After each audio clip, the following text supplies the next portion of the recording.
L'hypersensibilité, un don qu'on n'a pas tous, qu'il faut entretenir en toute intelligence. Bonjour à tous, je suis Tiffany Dulost, psychologue clinicienne, psychothérapeute EMDR, etc., etc.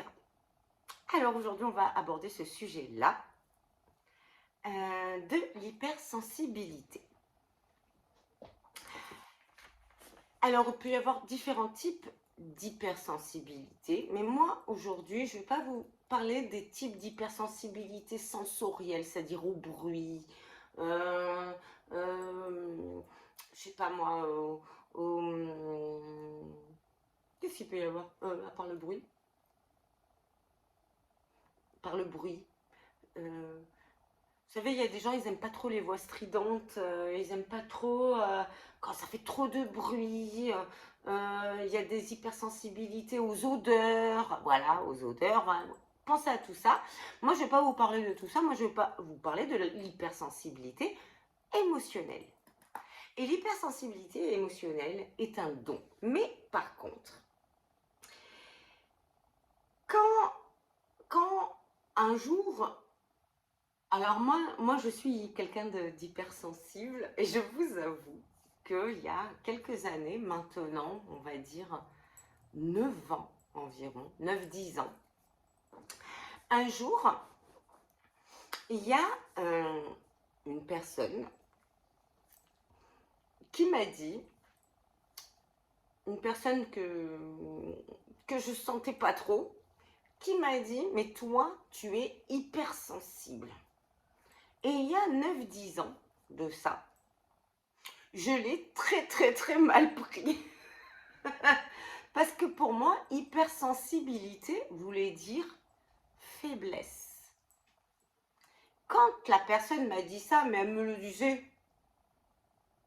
dans ce sens-là à l'époque. Parce que elle n'était pas formée sur l'hypersensibilité et ça démarrait à cette époque-là, les formations dessus. Par contre, elle détectait quelque chose où elle se sentait, elle, en danger. D'où le fait qu'elle m'a pointé du doigt pour pouvoir m'écraser en disant que j'étais hypersensible. Alors moi, à l'époque, j'ai très mal pris parce que j'ai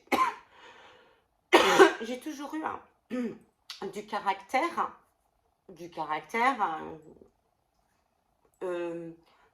jamais dans la méchanceté. Alors jamais dans la méchanceté, mais toujours à vouloir, comment dire, être dans la vérité des choses. J'aimais pas l'hypocrisie, donc en fait j'étais un peu cette personne qui supportait pas l'injustice, donc qui disait tout haut, ça c'était quand j'étais jeune, ce que tout le monde pensait tout bas. Mais quand il fallait le dire, ben, il y en avait plein qui se rétractaient derrière. Donc, j'étais, on va dire, dans la phase de mon adolescence, ma vie de jeune adulte, ma vie d'adulte, sur que ben, j'avais du caractère et que je ne me laissais pas faire quand je sentais qu'il y avait un manque d'honnêteté au niveau ben, des gens qui pouvaient m'entourer. Et j'aimais pas qu'on fasse du mal aux autres, j'aimais pas tout ça, je détestais même ça, et j'étais un petit peu la sauveuse. Bon, bref, tout ça c'était quand j'étais jeune. Et ce jour-là, je me retrouvais dans un groupe d'amis avec mon ex-mari, ça faisait 1 semaine que je le connaissais, et j'étais avec tous ses amis, dont quelques femmes jalouse certainement de cette relation naissante, qui avait décidé de venir donc dans ce repas qu'on avait organisé ensemble pour certainement elle n'était pas contente que je sois là. Pour quelle raison, j'en sais rien.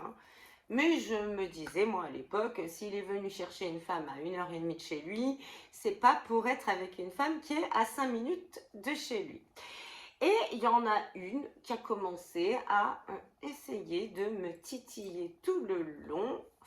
Et à un moment donné, elle est allée un peu trop loin. Je gardais mon sang-froid. Et elle m'a dit, toi, tu es hypersensible. Oui, parce qu'à un moment donné, j'ai réagi. Et je l'ai très très mal pris. Pour moi, faiblesse. C'est à partir de là que je me suis posé la question de qu'est-ce qui a fait que, pourquoi, comment, qu'est-ce qui se passe, Tiffany? C'était la première fois qu'on me disait ça. Je l'ai pris pour quelque chose comme, comme je vous ai dit, un défaut du style t'es faible.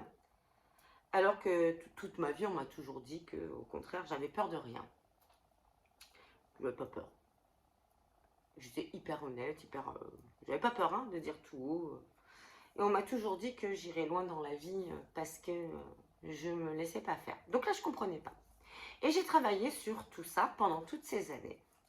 Et j'ai découvert, entre guillemets, mon don qu'il fallait qu'après, je gère. Alors, l'hypersensible est une personne qui sait, qui capte l'autre de suite, mais très rapidement. Il suffit d'une petite conversation pour capter chez l'hypersensible, pour capter comment dire, les choses bien, les choses moins bien de l'autre.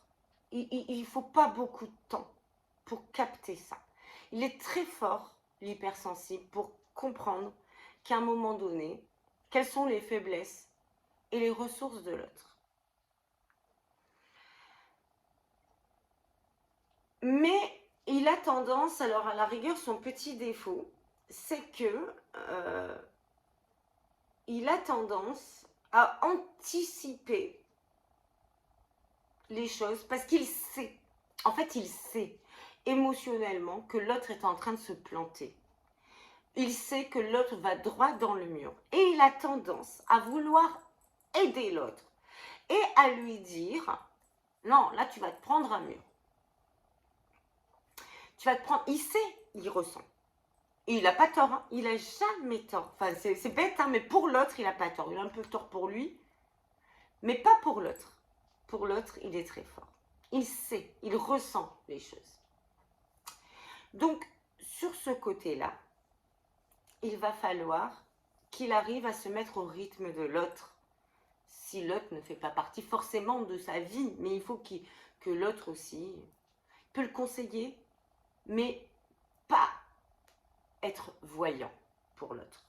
Même s'il sait. Il faut qu'il arrive à se dire, je sais, mais fais ton cheminement à toi.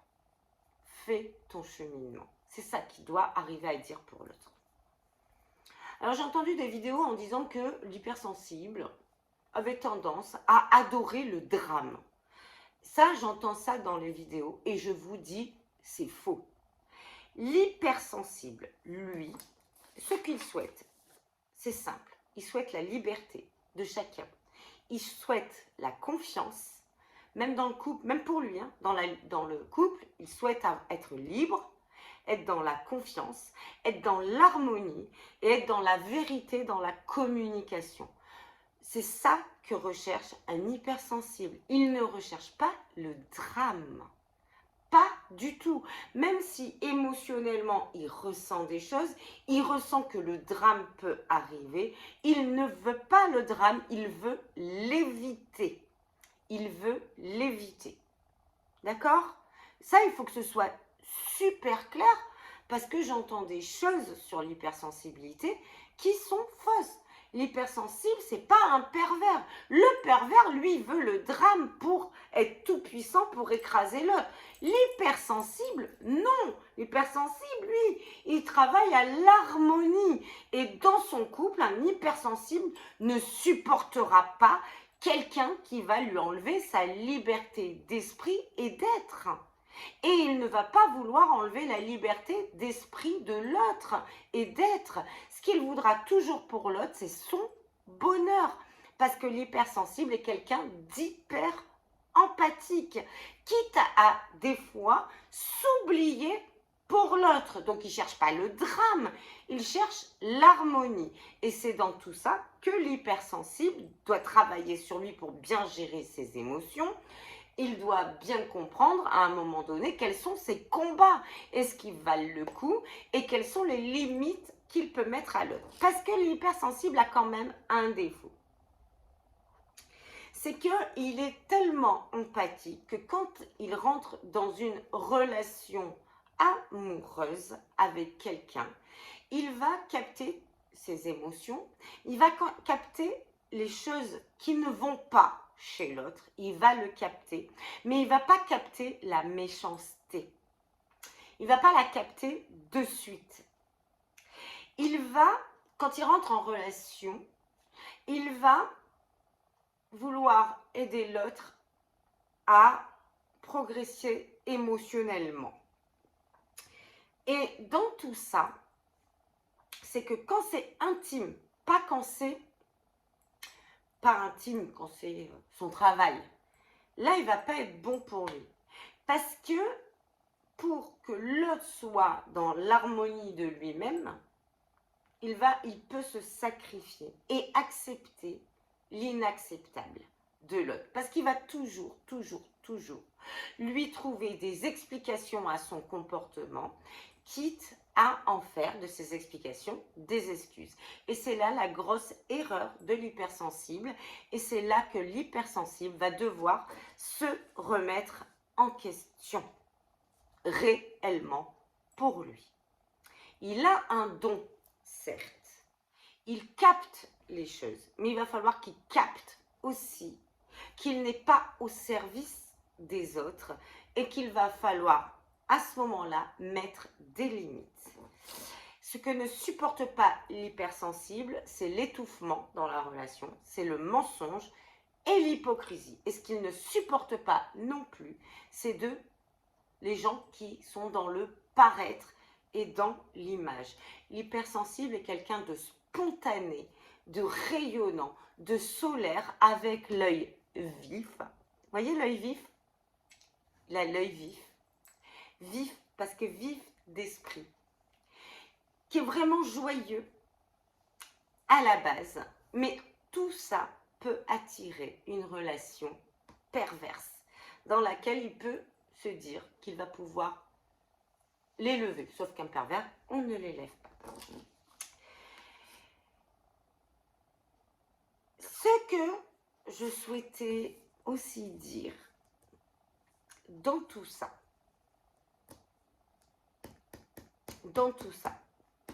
c'est que l'hypersensible doit apprendre à lâcher prise. Il doit vraiment apprendre à lâcher prise quand l'autre n'est pas prêt à voir qu'il va se prendre un mur. Il faut qu'il lâche prise. Ce n'est pas son problème, c'est le problème de l'autre. Il peut le conseiller, mais pas plus. Moi-même, dans mes consultations en psychologie, et d'ailleurs j'ai plusieurs cas actuellement, quand je sens qu'un patient n'est pas prêt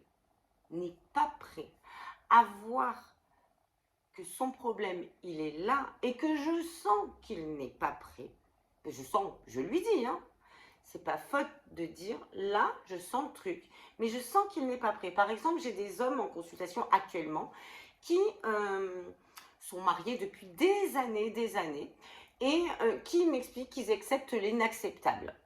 Et à force d'accepter l'inacceptable, ils sont arrivés dans une forme de burn-out parental, à accepter tout, le travail, les enfants. Alors souvent, ils ont 3, 4 enfants. Et ils acceptent l'inacceptable dans leur couple. Et puis, à un moment donné, ça se retourne contre eux. À force d'accepter l'inacceptable, leur femme, en profite, entre guillemets, quoi. Clairement, dans ce qu'ils me disent, après, je ne sais pas tout. Et eux, ils se plaignent, mais en même temps, ils restent et ils veulent contrôler leur femme. Je sens le truc. Je leur dis, je vois qu'ils ne veulent pas travailler vers là. Je laisse dire, je lâche prise. Je dis ce qu'il faudrait travailler. S'ils ne sont pas prêts, je lâche prise.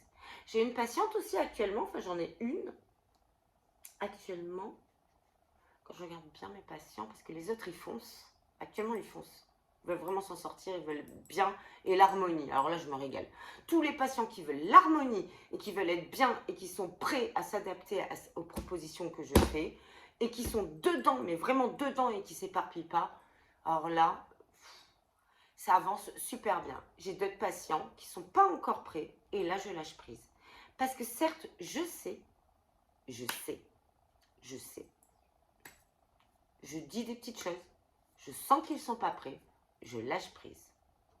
Le temps qu'ils fassent leur cheminement, qu'ils prennent bien le mur et après, on pourra vraiment travailler et j'utiliserai tous mes outils. Donc, l'hypersensible, non, n'est pas addict au drame, pas du tout, mais pas du tout, il veut l'harmonie. J'ai vu ça là, je sais pas, la chaîne c'est autonomie affective, mais non, je suis pas d'accord. L'hypersensible et l'autosabotage. Oui, l'autosabotage dans sa propre relation, mais pas en vrai, quoi. Pas en vrai, c'est facile de pouvoir gérer tout ça, cette hypersensibilité-là. Non, là je suis pas d'accord. Cette vidéo auto-sabote la personnalité, la personne hypersensible dans autonomie affective. Mais nous, ma vidéo, elle est là pour au contraire en faire un don. Un don, on a du talent, on est hypersensible. On sait, et c'est pour ça que des fois, on a envie d'anticiper pour dire aux autres qui ne sont moins hypersensibles, qui ne perçoivent pas les choses, non, non, non, non, non. Voilà, ah, ça amène à ça, ça amène à ça. Mais si l'autre n'est pas prêt, laissons-le faire. Juste, restons juste un soutien, ne le jugeons pas. C'est sa vie. Et il faut que l'hypersensible accepte que l'autre aussi ait besoin de se prendre des murs. Si l'autre nous demande des conseils, on peut lui dire, mais on ne le juge pas. Jamais. On ne le juge pas. On laisse et on est là. C'est ça l'empathie, la belle empathie de l'hypersensible. Voilà, je vous ai fait cette vidéo, je sais pas, j'ai eu envie de vous la faire comme ça. Si vous avez aimé, vous pouvez liker, ça me fait plaisir, toujours. Merci, merci, merci. Commentez, ça j'aime bien, tous les hypersensibles, commentez. Ça va m'inspirer, je risque d'en faire plusieurs. Là, j'ai fait une vidéo débutante pour débuter la série, peut-être, si vous êtes intéressé. Et puis, je vais vous demander aussi, pour le coup, de partager, si ça plaît, à d'autres personnes. Et, bien sûr, si vous me voyez pour la première fois, abonnez-vous. Je demande que ça. Je vous fais des gros bisous.